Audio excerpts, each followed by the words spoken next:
भैया डिस्टेंस बना के लाओ भाई, सभी लोग अब आ जाओ नीचे। थोड़ा बढ़ जाओ, कोई दिक्कत नहीं है। 2 मिनट के नीचे बैठो।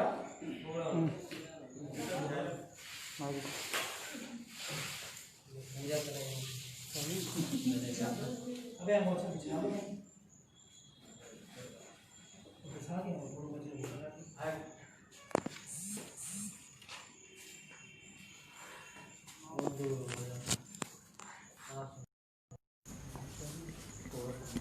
थोड़ा डिस्टेंस और कर लो भैया। हाँ और कर लो।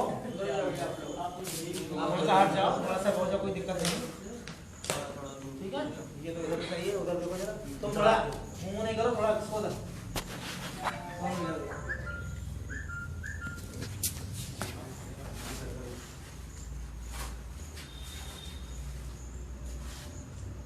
नमस्कार, मैं हूं आपके साथ Reena Khan. Facebook voice TV के फेसबुक लाइव पे फिर एक बार आपका बहुत बहुत स्वागत है। एम्बुलेंस चालक ये एक ऐसे योद्धा हैं जो हर वक्त हर समय जनता के लिए लगे रहते हैं, चाहे रात हो, चाहे दिन हो, चाहे बरसात हो, चाहे आंधी हो, चाहे धूप हो। इन्हें अपनी जान की परवाह नहीं होती। ये एक ऐसे व्यक्ति को लेकर जाते हैं जो बीमार होता है अस्पताल से, और अस्पताल से उसे डिस्चार्ज करके आज उसी कड़ी में हम पहुंच चुके हैं जनपद फिरोजाबाद के इन्हीं लोगों के पास, और ये आज शुकहाबाद में धरने पर बैठे हैं। आज ये 5-6 दिन से लगातार धरने पर बैठे हैं। आखिर क्या है इनकी समस्या, क्या है इनकी मांग, इन्हीं से ही पूछते हैं।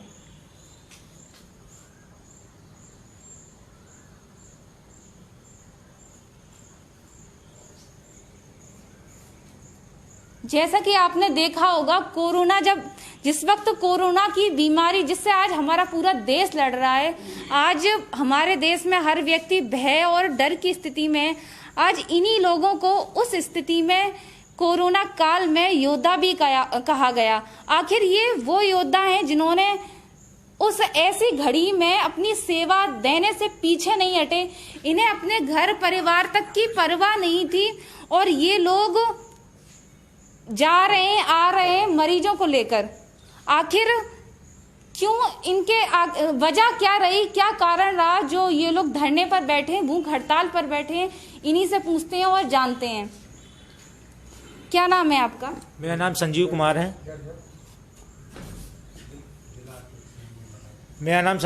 है। मैं जिला अध्यक्ष फौजाबाद एम्बुलेंस यूनियन का हूँ। जी, आप लोग की क्या समस्या है जो आप लोग धरने पर बैठे हैं? आज हमें लगातार 5 दिन हो गए हैं धरने पे बैठे हुए।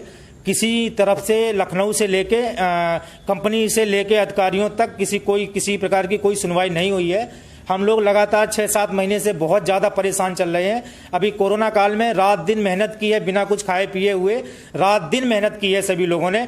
यहाँ तक कि कुछ कर्मचारी घर तक नहीं पहुँच पाए हैं दूरी की वजह से। हम लोग 300-400 किलोमीटर दूर पड़े हुए हैं, और उसके बावजूद भी जो सैलरी आती है हमारी, वो टोटल कट के आती है सभी लोगों की। कट जाने के बाद कभी टाइम से भी नहीं आती है। सैलरी की डेट होती है 7 तारीख, 7 की 14, दूसरी 7, तीसरी 7, चौथी 7, ऐसे हो जाती है सैलरी, और कभी भी टाइम से पैसा वगैरह नहीं आता है। तो ये जो आपके सामने ये समस्या कितने दिन से है? ये लगभग समस्या ये 6 महीने हो गए हैं। लेबर कोर्ट में लखनऊ में फैसला हुआ था कंपनी और कर्मचारियों के थ्रू, तो बताया गया था, लेबर कोर्ट में जो फैसला हुआ था उसमें बताया गया था कि आप लोगों की सैलरी जो है वो 8 घंटे प्लस 4 घंटे ओवर टाइम दिया जाएगा। लेकिन हमें अभी तक 12 घंटे ड्यूटी ली जाती है और 8 घंटे का ही पैसा दिया जाता है, प्लस 4 घंटे ओटी नहीं दी जाती है। और जो सैलरी मान वेतन बनता है हमारा, वो वेतन भी कटौती करके, मैं इतना बता दूं आपको, किसी की सैलरी तो 1200 रुपए 1400 रुपए मंथली तक आती है। 400 किलोमीटर दूरी से घर यहाँ ड्यूटी कर रहा है, अगर 1200-1400 रुपए आएंगे, और सबसे ज्यादा बस कागजों पर ही योद्धा लिखे जाते हैं। एक्चुअल जो सैलरी है वो कितनी है आप लोग की? सैलरी नए जो भी कर्मचारी हैं, नए को 5000 रुपए कंपनी पे करती है। घर से 500 किलोमीटर दूर ड्यूटी करवाती है, 5000 रुपए देती है। और जो पुराने हैं उनकी 10 से 11,000 के समथिंग कुछ है। एक्चुअल सैलरी फिक्स कोई नहीं बताता है। आखिर ये जो आपने जैसे कहा 1400-1500 रुपए सैलरी आ रही है, इसके पीछे कारण क्या है? ये कंपनी अपने रूप से घोटाला करती है, वेतन काट के आरोप लगाती है एक दूसरों पर कि आप अपने वहाँ चेक कराइए, वहाँ चेक कराइए, अपने जिले के अधिकारियों से चेक कराइए। जब जिले के अधिकारियों से चेक कराते हैं, वो डिटेल दिखाते हैं, तो वो डिटेल दिखाते हैं आपकी 30 की 30 ड्यूटी गई है, लेकिन कंपनी वहाँ से घोटाला करती है। मैं एक नई बात बताना चाहूँगा आपको, 1600 लड़कों का, कर्मचारियों का कंपनी क्या कर रही है, कंपनी ने उसको कागजी तौर पे निकाल रखा है, लेकिन उसको निकाले नहीं है, वो चुपचाप चला रही है उनका नाम, उसका पैसा सरकार से गमन कर रही है। और टोटल पैसा 1,92,00,000 रुपए कुछ बनता है, वो टोटल पैसा सरकार से लेके कंपनी अपने हड़प रही है। जी, ये जो कंपनी है वो कौन सी है, नाम क्या है इस कंपनी? ये GVK EMRI हैदराबाद की कंपनी है। ये जो कर रही है कंपनी, ये सारी प्रोसेस किस तरीके से कर रही है? मतलब ये जो कंपनी काम कर रही है घोटाला, ये किस तरीके से कर रही है? ये घोटाला सैलरी कटौती को लेके किसी का PF नंबर ना देके, ESI कार्ड ना बनवा के, और सैलरी स्लिप आज तक किसी की नहीं मिली है, ना सैलरी स्लिप दी जाती है, उससे मालूम भी नहीं होता है किसकी कितनी एक्चुअल सैलरी कितनी है, और ये फर्जी बिल पास करवाती है। गाड़ी धुलाई का पैसा भी नहीं मिलता है और पंचर का पैसा भी नहीं मिलता है। गाड़ी में कोई थोड़ी छोटी मोटी फॉल्ट होती है, वो भी कर्मचारी अपनी जेब से ही बनवाता है। तो आप लोग ने कभी इस चीज की शिकायत कहीं कहा? इस चीज की शिकायत लगातार 6 महीने सितंबर से लेके अभी तक बराबर सरकार के लिए, स्वास्थ्य मंत्री के लिए, मैं तो ये मानता हूं कि लगभग सभी के पास पहुंच चुकी है, लेकिन अभी कोई सुनने को तैयार नहीं हुआ है। सुनने को तैयार नहीं हुआ। किस तरीके से आपने देखा कि ये लोग लगभग 4-5 दिन से भूखे बैठे हैं और अभी तक कोई इनकी सुनने के लिए नहीं आया है, और किस तरीके से क्या है इनकी पीड़ा, इन्हीं से ही पूछते हैं। क्या नाम है आपका? जी, मैं अनुज द्विवेदी, EMT। आप यहाँ कहाँ बैठे हैं? जी, हम यहाँ सिकुआबाद में बैठे हैं, सिकुआबाद हॉस्पिटल में। यहाँ पे करीब आज 5वां दिन है भूख हड़ताल का, और हमारे जो यूनियन के लोग हैं वो लखनऊ में बैठे हुए। इसी तरह से हर जिला कमेटी है, जिला यूनियन हर जिले में बैठी हुई है। तो क्या समस्या है आप लोग की? समस्याएं मुख्य सैलरी का, वेतन का है समस्या। सितंबर में, आज से 9 महीने पहले, करीब सितंबर में 25 सितंबर को करार हुआ था। उसमें सैलरी जो कंपनी ने खुद बताई कि आपकी सैलरी 17,000 रुपये आएगी, 16,800 पूरी बनी थी, लेकिन फिर भी कई कर्मचारियों की 3,000, किसी की 5,000, किसी की 7,000, मतलब किसी की 11,000 आती है। मतलब ये है कोई सैलरी फिक्स नहीं है, ना सैलरी स्लिप है और ना कुछ भी नहीं है। और कई तरह के घोटाले किए जा रहे हैं। कंपनी फर्जी केस करवाती है, फर्जी केस का घोटाला रहता है। और कहीं ये गाड़ी धुलाई का जो बताया, गाड़ी का धुलाई का रहता है कि पंचर का पैसा नहीं है। और अधिकारी भी शोषण करते हैं, जबरदस्ती दबाव बनाते हैं, काफ़ी कुछ होता है सर। किस तरीके का दबाव बनाते हैं? दबाव रहता है कि केस का दबाव रहता है कि कोई नया बंदा आता है तो उसको मतलब हड़का उड़की जबरदस्ती केस करवाते हैं। किसी तरह का केस नहीं करना है वो भी करवाते हैं। कई तरह के काम होते हैं। कंपनी भी शोषण कर रही है। जो GVK है वहाँ से हम लोगों का PF का जो अकाउंट है वो दूसरा बना दिया है। पिछले अकाउंट में जो पैसा जमा हुआ उसका कुछ वो ही नहीं है। किसी को UN नंबर ही नहीं दिया गया है। काफ़ी कुछ चीज़ें हैं। तो आप लोग जैसे कि धरने पर बैठे हैं, कब तक बैठेंगे? धरने पर हम लोग तब तक बैठे रहेंगे जब तक हमारी मांगें नहीं मानी जाएंगी। मांग, जो आपकी मांग है वो क्या मांग है? हमारी मुख्य मांगें ये हैं कि सैलरी कटौती बंद होनी चाहिए, और जो हमारी एक्चुअल सैलरी वो पूरी मिलनी चाहिए, और ड्यूटी का पूरा जो सैलरी स्लिप है वो आना चाहिए, और PF जो है वो बिल्कुल सही जमा होना चाहिए। जी। और हमारी का नाम जो हर गाड़ी पे जो स्टाफ है वो पूरा होना चाहिए। अभी तक आप लोग बैठे हैं, कितने दिन हो गए? हमारा 5वां दिन है आज। 5वां दिन जी। है। तो अभी तक प्रशासन की तरफ से कोई आया? जी, अभी कोई नहीं आया है। और CMO सर से बातचीत हुई थी, अभी भी वहाँ से भी कोई मामला नहीं निकला है। और श्रम विभाग में भी हमारी मीटिंग चल रही है प्रदेश यूनियन की, वहाँ से भी अभी कोई फैसला आ नहीं पाया है।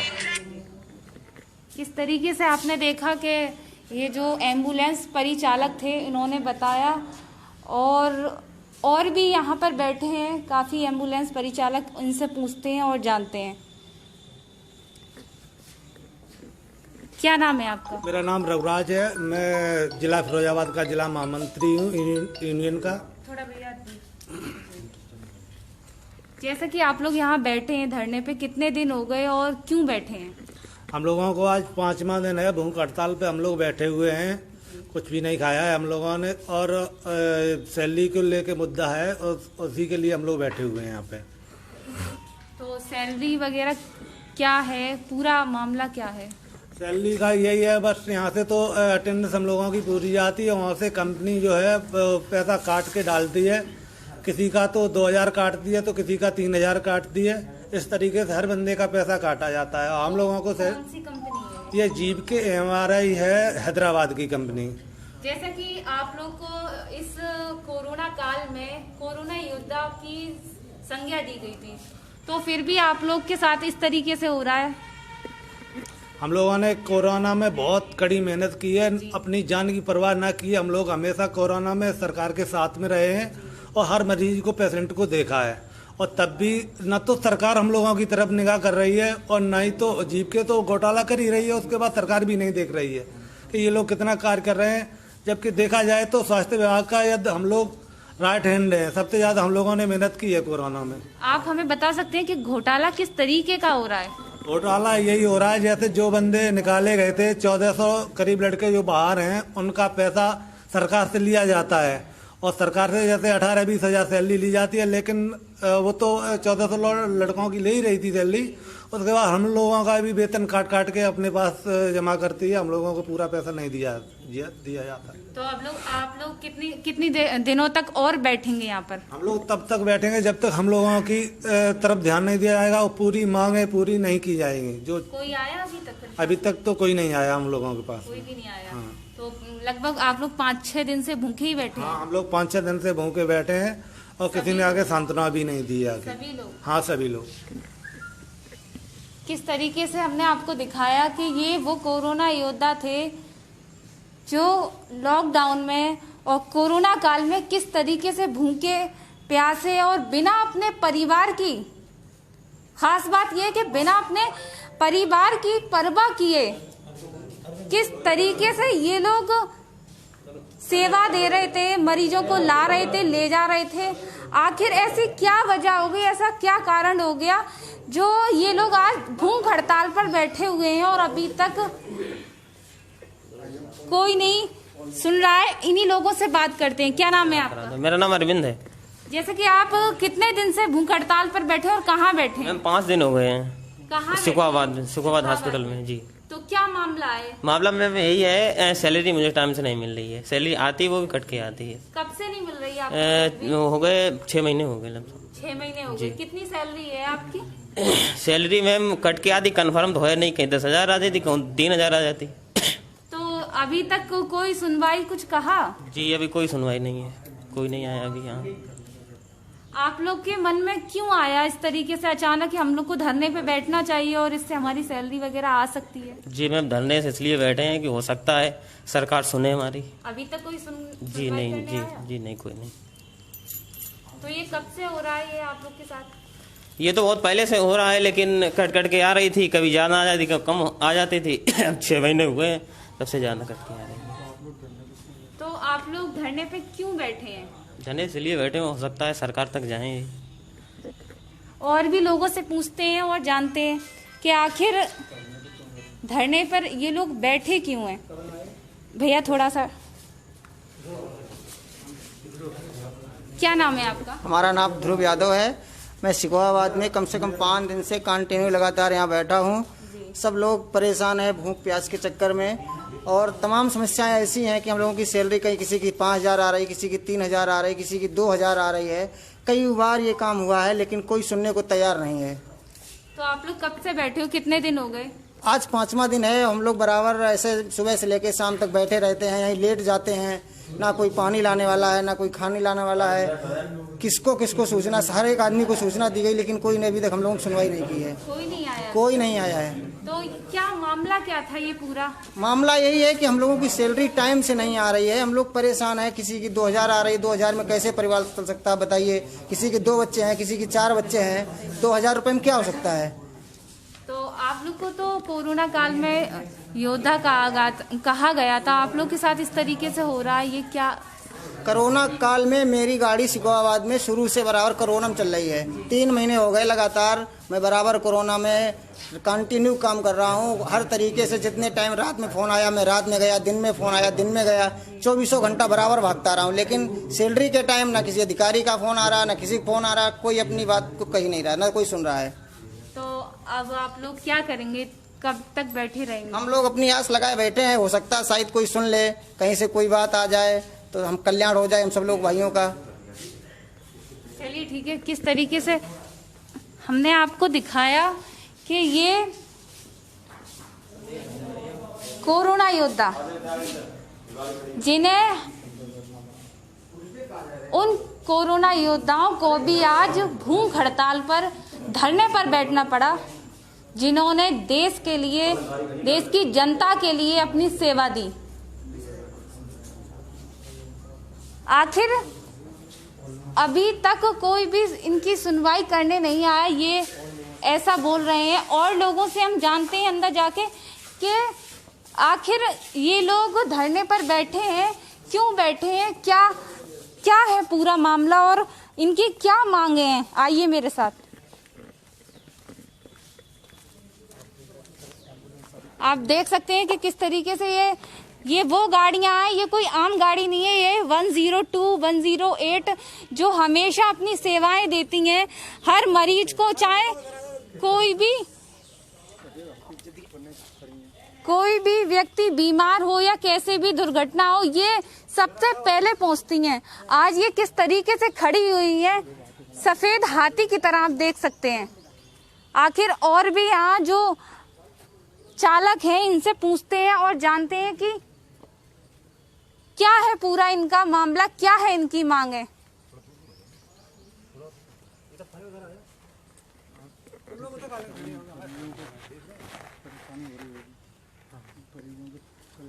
जैसा कि आप लोग अपनी अब पूरी तरीके से धरने पे बैठ चुके हैं, ठीक है, तो गाड़ियां भी आपकी खड़ी हैं, तो इससे मरीजों को भी तो परेशानी हो रही होगी। अब हम लोग 8 साल से संघर्ष कर रहे हैं, हम इतनी परेशानी में गुजर रहे हैं, हमने परेशानियों को बहुत ज़्यादा करीब से देखा है, लेकिन हमारी तो कोई सुने। हम सबकी परेशानियों का निस्तार कर रहे हैं, हमारी परेशानियों का निवारण तो कोई करने भी नहीं आ रहा है, ना कोई सुनने तक, कोई सांत्वना तक देने नहीं आया। आज हम 5 दिन से सभी भूखे बैठे हुए हैं, बिना कुछ खाए पिए हुए। कोई ये तक नहीं पूछने आया कि तुम सही हो, कि क्या दिक्कत है, क्या दिक्कत नहीं है, अभी तक कोई सुनने नहीं आया। अभी कोरोना काल में बड़ी सैलरी पाने वाला व्यक्ति घर में घुस के बैठा हुआ था, हम लोग केवल एम्बुलेंसें ही दौड़ रही थी, बाकी सब घरों में घुसे हुए थे, हम लोग दौड़ रहे थे। मैं आपको बता दूं, कुछ लोग यहाँ पे ऐसे हैं, अभी 45 डिग्री टेम्परेचर में पीपीआई किट पहन के कोई दिखा दे 1 लाख का सैलरी पाने वाला, तो मैं बता दूं खाल सड़ जाती है जो सुबह पीपीआई किट पहनता है, शाम को उतारता है।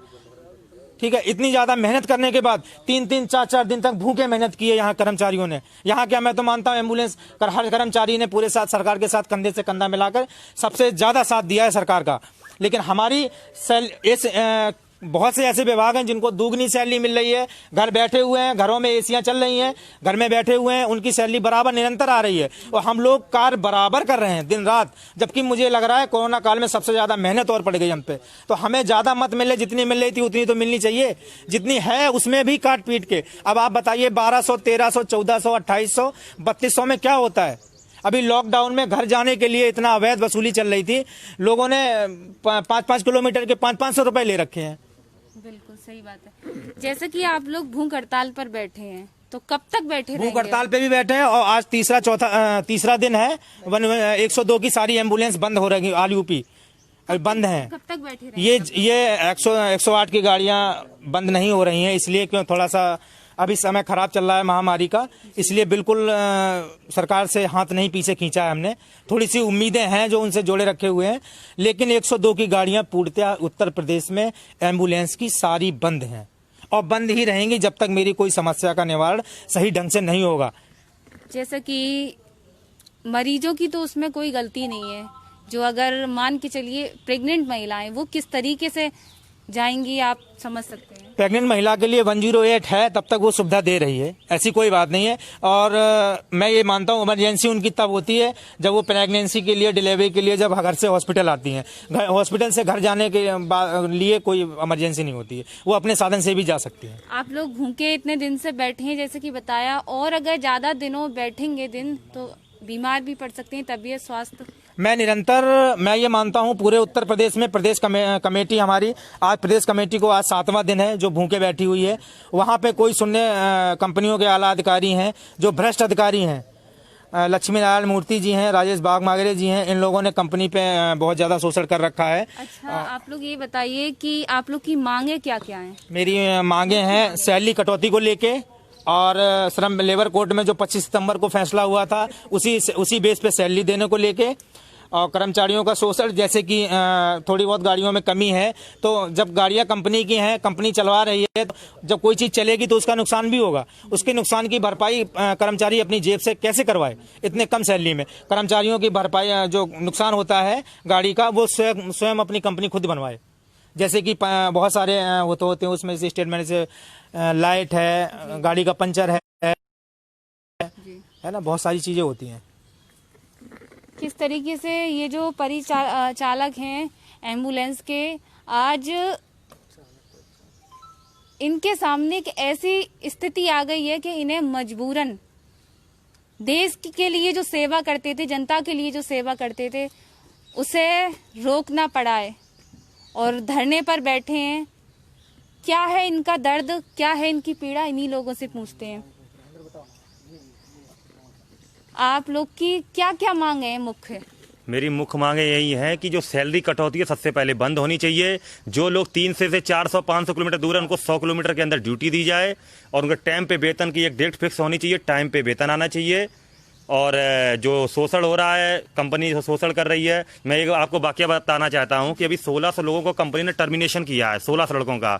उसमें से कई एम्प्लॉय ऐसे थे जो 2016 में ही टर्मिनेट हो चुके हैं। उनकी बहुत पुरानी आईडी थी, जब उसने जीआईडी निकाल के देखे तो काफ़ी लोग मेरे साथ के ही थे, तो उसमें वो लोगों का टर्मिनेशन 2016 में ही हो चुका है, लेकिन कंपनी ने कल उनको टर्मिनेट किया है। तो ये 4 साल से उनका वेतन कौन ले रहा था? ये प्रश्न बना हुआ है कि 4 साल का वेतन किसके खाते में जा रहा था? ऐसे 1600 कर्मचारी हैं, ये करोड़ों का घोटाला कौन कर रहा था? इन सबकी जांच होनी चाहिए और सीबीआई जांच इस कंपनी पे बैठनी चाहिए।